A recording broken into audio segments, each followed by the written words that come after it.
Good afternoon, ladies and gentlemen. Before we start, let me put this on record. Coal is dirty, it's very dirty. I know it, and I completely agree with the sentiment. I also believe that global warming is a fact. There's overwhelming scientific evidence for it. It is also clear that it is related to an increase in greenhouse gas concentrations in the atmosphere. On the debate whether this is man-made or not, I tend to go with a man-made theory as well, I must be honest. I think this is all caused by human activity, or mostly caused by human activity. So why am I standing here today as a coal person, so-called expert in fossil fuel research, trying to defend research in coal if I know the impact that it has on our future? The world is also taking cognizance of this impact. At the 2015 Paris Declaration, a number of nations, with of course one or two notable exceptions, undertook to limit the increase in the global temperature to less than 2 degrees Celsius. Recent disturbing view is that we have a 5% chance of achieving this.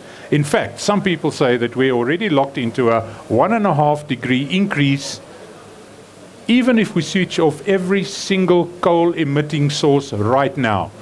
We are locked into global temperature increase of 1.5 degrees.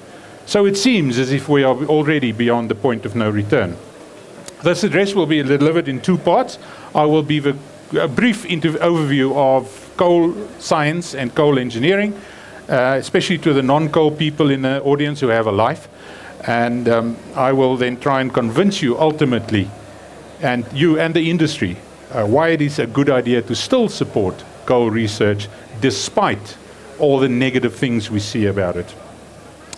Globally, energy comes from 3 sources. Fossil fuels consisting of coal, oil and gas, making up about 81% of the mix, and nuclear and renewables the rest. Worldwide, almost 8 billion tons of coal is mined annually. Its main use is in energy generation and as reductants in the iron and ferrometals industry. It is also significant to note the downward trend of coal growth on the coal growth line over the last few years, mainly caused by a decrease in the Chinese economy. Now, whether it's related to decreased economy in China or whether it's a newfound environmental consciousness in China is, of course, an open question. The fact is that the appetite globally for coal is busy declining. This is a South African view, or the coal chain in 2016. We produced 330 odd million tons. Of this, about 75 million tons was lost as discards after the beneficiation process, and it was dumped somewhere, becoming an environmental hazard or liability. There's still a lot of calorific value in these coal discards, which is a point that I'll come to later on in the address. Not all of the coal is upgraded, and about, apologies, about 124 million tons of low quality coal is used as is, also by some power stations and also by predominantly the Sasols. The washed coal or clean coal is sold to different users, and half of that goes to energy, electricity as well. We also export 79 million tons of superior quality coal annually. In South Africa, we are inextricably bound to a linear carbon economy, as over 90% of our electricity comes from coal. Add to this the coal-based liquid fuels like Sasol, and the widespread use of domestic coal due to our unique socio-economic circumstances, we are really using coal in a big way. The bottom line is that almost all of our coal is either burnt or it is turned into something that will burn, thus releasing CO2. Other sources like energy, nuclear, hydro, do not really feature in our current South African scenario. On a simplistic level, coal can be seen to consist of 50 to 60% carbon, depending on the coal. The rest consists of incombustible materials and, importantly, water. This is because coal is almost always mined from below the water table and is also beneficiated using wet processes. This is my only equation for today, I promise you. Basic chemistry dictates that when carbon is reacted with oxygen, we get carbon dioxide and energy. This is a fundamental truth of nature, and if you want energy from coal, you are going to make CO2, full stop. To release more energy, we need to burn more coal and thus make more CO2. We cannot get away from it. Even though the maximum energy released by the reaction of 1 kilogram of pure carbon in pure oxygen is about 33,000 kilojoules. In practice, we never achieve that. Coal is not pure carbon, and air is not pure oxygen, and our power stations are not 100% efficient. So in reality, we get much less energy from the same carbon and releasing the same amount of CO2 for that. This carbon combustion reaction was the very first to be used by humankind for energy purposes. And it is still the easiest and the cheapest. I suspect it is programmed into our human genome. We can cynically state that our climate change problem started with the taming of fire by our ancestors. So we burn coal for energy. It is cheap, easy, and abundant. But by doing this, we release carbon dioxide into the atmosphere. There are also other impacts on our health and environment, like the particulate emissions, water, soil pollution, and to be honest, a coal mine is not a very nice looking place. So the impact of coal on our environment is huge. The use of coal for electricity is a simple enough process that has been used for more than a century. The problem is that, one of the problems is that our power stations are about 30 to 35% efficient in turning the coal's energy into electrical energy, even if you do it perfectly in a power station. Hence, roughly 2/3 of the coal we burn is not used for energy and simply just contributes to CO2 emissions. This is largely a thermodynamic limitation, and there is very little we can do about it. Of course, there are newer technologies like gasification, integrated gas combined cycles, and even supercritical combustion that may push up this efficiency to above 50 or maybe even close to 60%, but it does cost lots of money and use investment. While the limitation of conversion efficiency is dictated by thermodynamics, which is beyond our control, there are a number of efficiency factors that is in fact under our control. Firstly, the quality of the coal. Coal, as it occurs in the ground, consists of incombustible mineral material on the one end, and everything in between up to zero incombustible, zero minerals, and pure coal, or at least in theory, pure coal on the other hand. And coal, referred to as coal, is actually everything in between. To put this, we all know the ash that we talk about, the minerals that we talk about, that's the stuff that stays behind after your braai fire has died. Now, to put this into perspective, export coal must consist, depending on the contract, less than 15% ash. And for electricity generation, some mines actually take coal up to 35% ash or 35% minerals or ash-forming minerals in the feed. This ash, being nothing more than rocks that cannot burn, is useless as an energy source. We are in fact redistributing land through our power stations at no compensation, but at great cost. If you consider that these incombustible materials are being heated up from ambient to over 1,000 degrees in the boiler, it leaves the boiler and then it gets cooled down again on the other end, it's simply just an energy source. So a lot of the energy that we create inside the boiler is now just wasted by heating up and cooling down the ash or the incombustible minerals.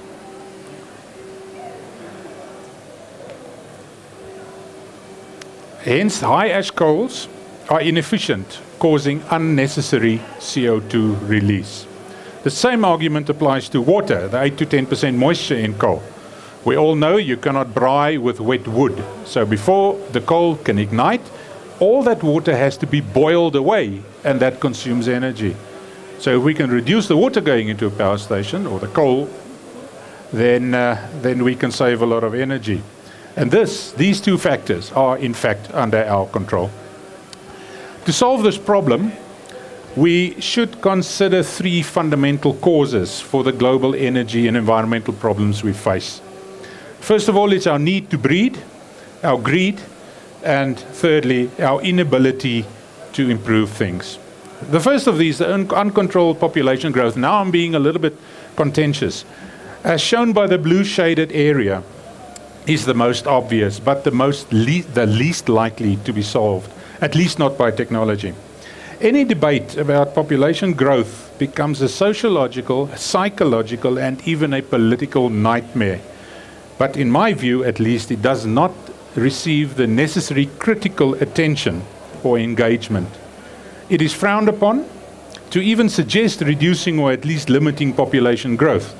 Arguments like freedom of choice, human rights, cultural sensitivities are always encountered. I suppose this is human nature in its very fundamentals. One cannot expect to control the compulsion of a living species to procreate. The pessimistic view one can take is that this problem will solve itself because we will keep on growing until humanity implodes to re-establish some sort of a balance. It happens in nature all the time. To me, it is also curious that the same degree of vitriolic criticism leveled against coal by the media and by policymakers and pressure groups is never encountered towards this true cause of the global warming factors that we encounter. It is obvious that this is where the problem lies. This data from the IEA shows that the CO2 emission per person, per capita, hardly changed over the last 15 years. From here, we can show that there are simply too many people on Earth. Is it fair to blame coal for this? No, it isn't. But let us move on to a more practical solution. This one we cannot solve, but this practical solution we can.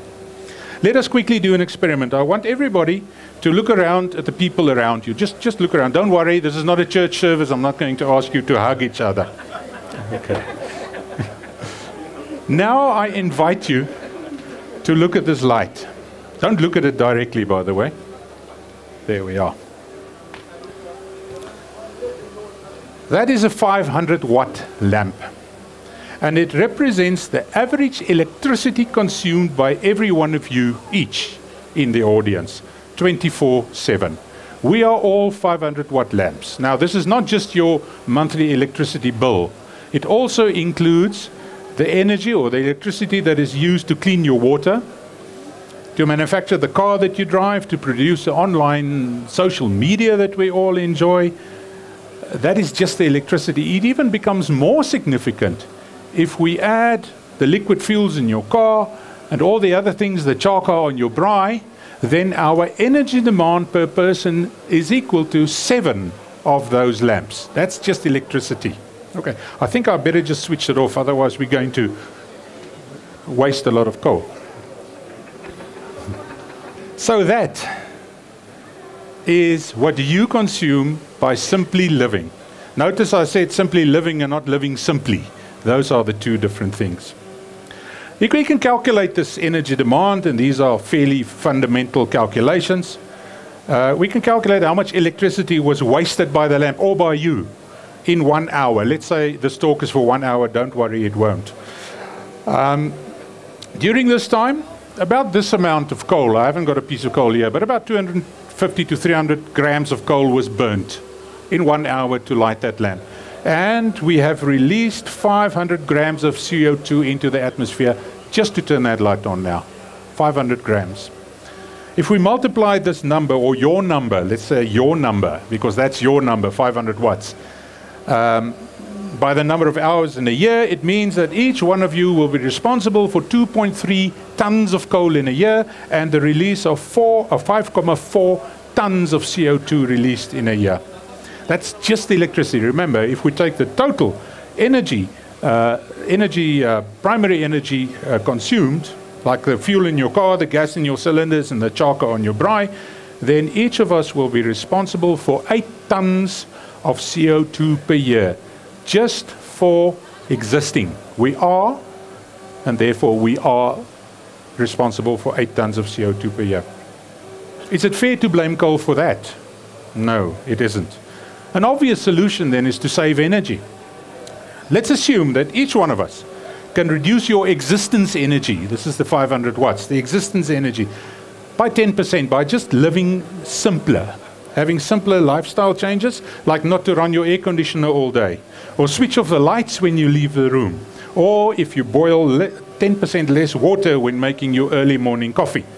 This will certainly not have any effect on your lifestyle and on your comfort. But if the entire country can save 10% of electricity, we can decommission between 1 and 2 medium-sized, very dirty, very nasty power stations right now. So, are our selfish lifestyle choices then not more responsible for our environmental woes? Also, after all, we demand the demand by running our air conditioners all day for that 1 degree below ambient just to be comfortable. Is it indeed fair to blame coal for that? The third element that we can talk about is efficiency, and that's where the engineering comes in. This is where coal research and my whole plea for coal research enters the discourse. I mentioned earlier that not everything going into a boiler is burnt. The ash and the moisture scavenge and waste the energy released by the reaction of carbon with oxygen. Improved combustion efficiency, in other words, getting more energy for the same amount of coal and for the same amount of CO2 then, can be achieved by improving the quality of coal going into the power station. This is called coal beneficiation or coal processing or coal washing. There's a lot of misconceptions about coal washing. And that is what I've been doing for the last 20-25 years. We have all seen that a coal deposit consists of everything ranging from, at least in theory, pure carbon and then all the way to pure rocks and everything in between. Note that the material at the carbon end of the spectrum has a lower density than the material on the rock end of the system. And that is, and all of these things is what we call coal. Remember the density. The mineral matter, the ash that we talk about, is embedded in the coal itself. For example, consider an ancient plant or a tree with sand and soil in between its roots. And when this plant falls over and it gets compacted, this inorganic material gets trapped in between, into the coal, and it will manifest itself as the ash when the coal is burnt. There are also other types of extraneous ash. This is not a coal lecture, like layers of sand deposited over the layers of the organic material over the time that the coal was formed. Now, when the mine coal reaches the processing plant, it occurs as discrete particles and lumps because we crush it. And depending on how we broke, we get a population of, on the one end, high-quality low ash lumps, and on the other end, low-quality high ash lumps. All at different densities. Remember, the density determines the quality, or the quality determines the density, and all containing different carbon and mineral ratios. So to wash the coal, we cut this population at a certain density into 2 fractions, the clean coal and the discard. And because of the relationship between the density and the quality, we use density as a separating principle. Note that the clean coal particles still contain a lot of ash, and that the ash or the discard coal still contains a lot of combustible material. This is referred to misplaced material, and this is where many of the research opportunities lie, even after close to a century of using this principle. A densimetric curve is used to illustrate a very important and problematic result of the separation process. If we want to achieve a quality shown by the blue line, let's say at 10% ash, there is a certain limited yield that we can get. From this, we can get 90% of the coal. If we want to increase the quality of the coal, let's say to about 7% ash, then the yield lowers. So in a certain sense, this is a catch-22 situation. If we want a higher quality coal, we get less of it. If we want a poor quality coal, we get more of it. These are the 75 million tons per year that I referred to earlier. So to beneficiate coal, and this is where Multotec of course comes into it, coal washing plants traditionally use wet density separation processes. To state it simply, the raw coal is immersed in some sort of a liquid medium of a certain density, and it either floats or it sinks, depending on its density. It is analogous to throwing a bunch of plastic balls and steel balls into a swimming pool. Some of it will sink and some of it will float. Nothing else. That's as simple as it is. Of course, there are a lot of variations to this principle, like the trusty old dense medium cyclone and water-only methods like spirals and reflux classifiers. Dense medium cyclones are most widely used to perform coal density separation, being cheap, simple, and well understood. Raw coal is fed together with a high-density medium into the cyclone, and the medium is usually a suspension of finely ground magnetite in water. The coal is separated by a combination of centrifugal and drag forces into a high-density stream at the bottom and a low-density stream going to the top, hence your clean coal and your discard streams. This seems simple enough, but unfortunately there is always some material that is misplaced, i.e. some high-density stones follow the product and vice versa. Thus, if one can sharpen the separation of the cyclone, one can improve both the product quality and reduce the wastage. Much research has been done into these cyclones over many years, but the only real step changer innovation in the last decade has been a development from China called the three-product cyclone. By the way, this is becoming a recurring theme in innovation in the coal business. The only real game changers are from China. May I then present a game changer from South Africa? A number of years I was involved in the development of the so-called magnetic cyclone with the De Beers mining company. The production of diamond utilizes the very same principles as with coal. In any event, we fitted a variably controlled electromagnet around the cyclone, and we could achieve great improvements in the separation efficiency and stability of operation of these cyclones, thus improving its efficiency. Since the medium used in these cyclones is magnetic, the solenoid influences the flow and density properties of this medium inside the cyclone. This is the very same technology that is currently being developed by us, researched and developed in conjunction with Multotec, and it's part of a postgraduate study. If this works, and I have no reason to believe why it won't, we can improve the quality of the power station feed while reducing the loss of valuables of the discards. But for this work, we require money and resources, which is becoming much more difficult because of the reputation, the bad reputation that coal has. Almost all coal washing, and this is another point, almost all coal washing processes are wet, and we consume copious amounts of water, something we do not have much of in the country. Also, the environmental impact of this water use, or rather abuse, by mining activities is a serious issue we need to consider. Again, the Chinese are ahead. They have developed dry beneficiation technologies like the air-operated FGX and dry dense medium fluidized bed separators to totally eliminate the use of water in beneficiation processes. Granted, some of them are still immature technologies, but it will not be possible to perfect. Should all research resources go to the development of renewables research and gets taken away from this very important goal? The good news is that we are also busy developing dry beneficiation processes. For example, we have progressed very well with dry fluidized beds, and we are also developing a very novel process based on the age-old method of separating wheat from chaff by winnowing. I am tempted to say watch this space, but it depends again on whether we get the resources to complete the full path to implementation and commercialization. The principle, however, is sound. So we can improve the combustion efficiency. We can reduce the impact of coal mining on, for example, water resources. We can recover value from discard dumps and fine slurry ponds, thereby harvesting the carbon that has already been mined and processed, thereby reducing the necessity to dig a new hole. We can, by virtue of our work, both past and present, make an impact on the CO2 emissions. We can even force these emissions towards close to zero with well-supported research. It is unfortunate, though, that many of our ideas just stop short of commercialization. There is a reluctance to develop technologies to reach its maturity.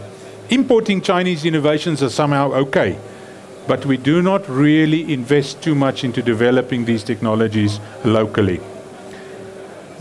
We see very few calls, for example, if any, by government funding structures like the NRF, for example, for coal research. It would seem as if the fake news about clean coal is busy making an impact. Perceptions are important, and the media is playing a major role in this. And without a holistic understanding of the problem, it is easy to propagate emotional messages, often with the best intentions, but in fact achieving exactly the opposite effect. This ignorance is the cause of the diversion of resources away from coal. And this is impeding our efforts to clean up fossil fuels. We are struggling to get support, even from within the coal industry.